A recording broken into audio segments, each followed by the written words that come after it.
Hello viewers, welcome to my channel.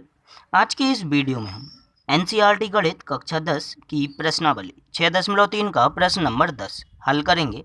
इस प्रश्न में कहा गया है कि सी डी और जी एच क्रमशः कोण ए सी बी और कोण ई जी एफ के ऐसे समद्विभाजक हैं कि बिंदु डी और एच क्रमशः त्रिभुज ए बी सी और त्रिभुज एफ ई जी की भुजाओं ए बी और एफ ई पर स्थित हैं। यदि त्रिभुज एबीसी समरूप त्रिभुज एफ ई जी है तो दर्शाइए कि C D upon G H बराबर A C upon F G. इसी प्रकार त्रिभुज डी सी बी समरूप एच जी ई और तीसरे भाग में डी सी ए समरूप एच जी एफ। तो जैसा कि इस प्रश्न में दो त्रिभुजों ए बी सी और एफ ई जी की बात हुई है, सबसे पहले हमने यहाँ दो त्रिभुज ले लिए। पहला त्रिभुज हमने कह दिया ए बी सी और दूसरा त्रिभुज कह दिया एफ ई जी। अब प्रश्न में कहा गया था कि सी डी और जी एच कोण ए सी बी अर्थात इस कोण के और ई जी एफ के समद्विभाजक हैं, जिसके लिए बिंदु डी और एच क्रमशः हमारे ए बी और एफ ई पर स्थित बिंदु हैं। तो यहाँ ए बी भुजा पर हमने बिंदु डी ले लिया और एफ ई भुजा पर हमने एच ले लिया। डी को हमने सी से मिलाया तो ये जो सी डी बनेगा वह हमारे पूरे कोण ए सी बी का समद्विभाजक अर्थात इस पूरे कोण को दो समान भागों में बांट देगा। इसी प्रकार जब एच को हम जी से मिलाते हैं तो जो जी एच बनेगा वह हमारे पूरे कोण जी का समद्विभाजक होगा। नेक्स्ट हमसे प्रश्न में यह भी कहा गया है कि जो त्रिभुज हैं वे कैसे हैं, परस्पर समरूप हैं। तो लिखा गया दिया है कि त्रिभुज ए बी सी समरूप त्रिभुज एफ ई जी। और यदि कोई दो त्रिभुज आपस में समरूप हों अर्थात आकार में समान हों तो उनकी जो संगत भुजाएं होती हैं उनका अनुपात बराबर होगा तथा उनके संगत कोण कैसे होंगे, समान होंगे। अतः हम लिख सकते हैं A B upon F E यानी कि इसकी पहली भुजा और इसकी पहली भुजा दोनों का अनुपात बराबर बी सी अपॉन ई जी बराबर सी ए अपॉन जी एफ। साथ ही साथ इनके संगत कोण यानी कि कोण ए बराबर कोण एफ के, कोण बी बराबर कोण सी और कोण बी बराबर कोण ई और जो कोण सी है इसको हम पूरा नाम देंगे कोण ए सी बी। ये बराबर होगा कोण एफ जी ई के। इस प्रकार हमने दोनों ही समरूपता के आधार पर, दोनों ही त्रिभुज के समरूप होने के आधार पर उनकी तीनों संगत भुजाओं का अनुपात और तीनों ही संगत कोण बराबर लिख लिए। अब प्रश्न में हमसे ये भी कहा गया है कि जो सी डी है और जो जी एच है वो क्रमशः कोण ए सी बी व एफ जी ई के समद्विभाजक है।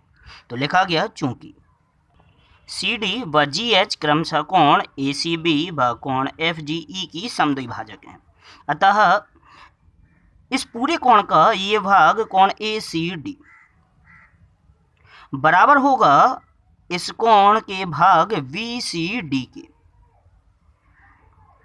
इसी प्रकार कोण एफ जी एच अर्थात पूरे कोण जी का आधा भाग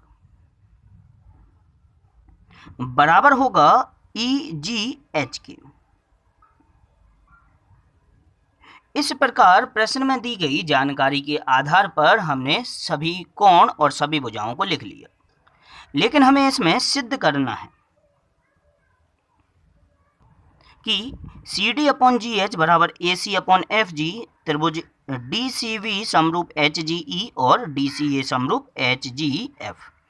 तब यदि हम C D upon G H, C D ये रहा हमारा और जी एच ये, दूसरा हमारा ए सी और जी एफ, अगर इन दोनों को देखें तो ये दोनों ही संगत भुजाओं के जो अनुपात दिए गए हैं वे हमारे क्रमशः त्रिभुज ए सी डी और एफ जी एच बना रहे हैं। यदि हम इन दोनों त्रिभुजों को समरूप सिद्ध कर दें, तब समरूपता के आधार पर हम कह सकते हैं कि उनकी संगत भुजाओं का अनुपात बराबर होगा। तब इन्हीं दोनों त्रिभुजों को हम यहाँ समरूप सिद्ध करेंगे। लिखा गया उपपत्ति। त्रिभुज हमें कौन कौन से लेने हैं? त्रिभुज ACD और त्रिभुज FGH। तो लिखा गया त्रिभुज ACD व त्रिभुज FGH में।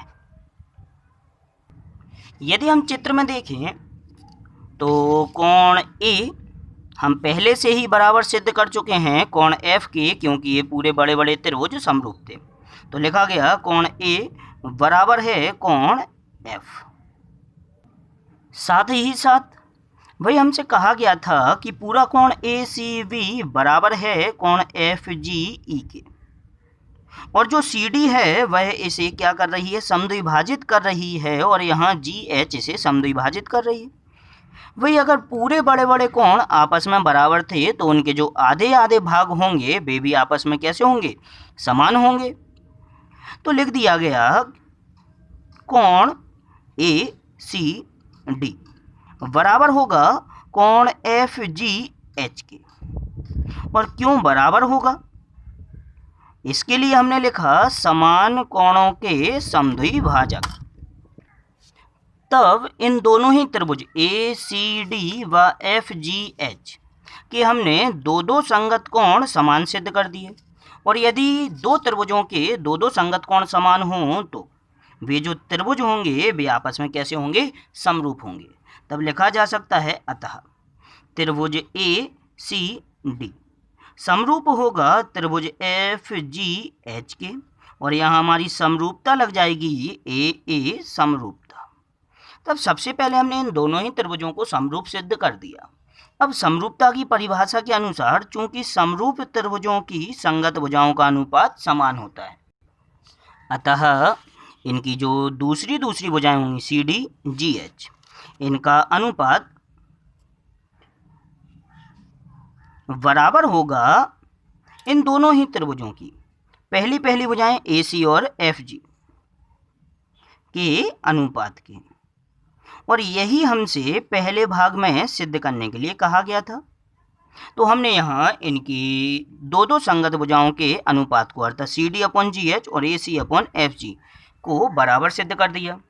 दूसरे भाग में प्रश्न में हमसे पूछा गया है कि त्रिभुज DCB समरूप सिद्ध कीजिए त्रिभुज HGE के। तो यदि इन दोनों ही त्रिभुजों को हम देखें तो DCB और HGE इन दोनों त्रिभुजों की बात हो रही है, और इन्हें हमें कैसा सिद्ध करना है? समरूप। तब इसके लिए हमने लिया दोनों ही त्रिभुज हमने यहाँ ले लिया, त्रिभुज DCB व त्रिभुज HGE में। वही जैसा कि हमें पता है जो कोण B है वो कोण E के बराबर है, ये हमने आरंभ में ही लिख लिया था, दिया है।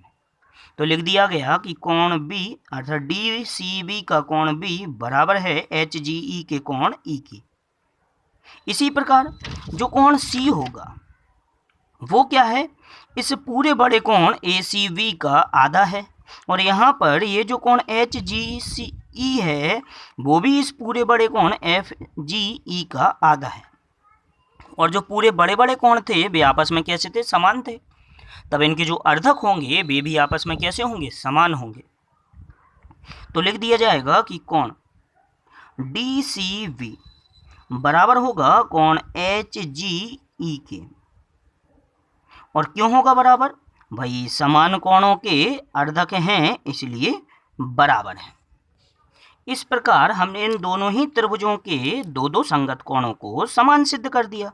और यदि किसी त्रिभुज के दो दो संगत कोण समान हो तो वे दोनों ही त्रिभुज आपस में कैसे होंगे? समरूप होंगे। अतः त्रिभुज DCB समरूप होगा त्रिभुज HGE के, और यहाँ हमारी समरूपता कौन सी लग जाएगी? A समरूपता। इसी प्रकार इस प्रश्न के तीसरे भाग में हमसे कहा गया है कि त्रिभुज DCA और त्रिभुज HGF इन्हें समरूप सिद्ध कीजिए।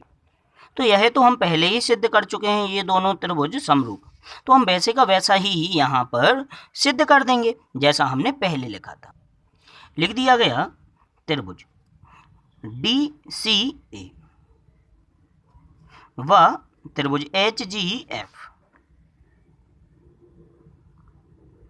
इन दोनों ही त्रिभुजों में जैसा कि हमें पता है कोण A बराबर कोण F, ऐसा हमने प्रश्न में दिया है, में लिखा हुआ है, क्योंकि ये दोनों ही समरूप त्रिभुजों के संगत कोण हैं। इसी प्रकार कोण DCA, या जिसे हम लिख सकते हैं ACD, कोण ACD बराबर कोण FGH, और क्यों बराबर हैं? क्योंकि समान कोणों के अर्धक हैं, इसलिए ये बराबर हैं।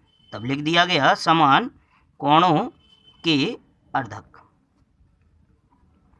अब जैसा कि यहाँ हमने इन दोनों ही त्रिभुजों के दो दो संगत कोणों को समान सिद्ध कर दिया, और यदि दो त्रिभुजों के संगत कोण समान हों तो वे दोनों ही त्रिभुज हमारे कैसे होंगे? समरूप होंगे, जैसे हमने इसके ऊपर वाले भाग में लिखा था। तब लिख दिया गया अतः त्रिभुज DCA समरूप त्रिभुज HGF, और यहाँ पर भी हमारी समरूपता AA समरूपता लग गई। इस प्रकार हमें इस प्रश्न के दिए गए तीनों ही भागों को हल करना था।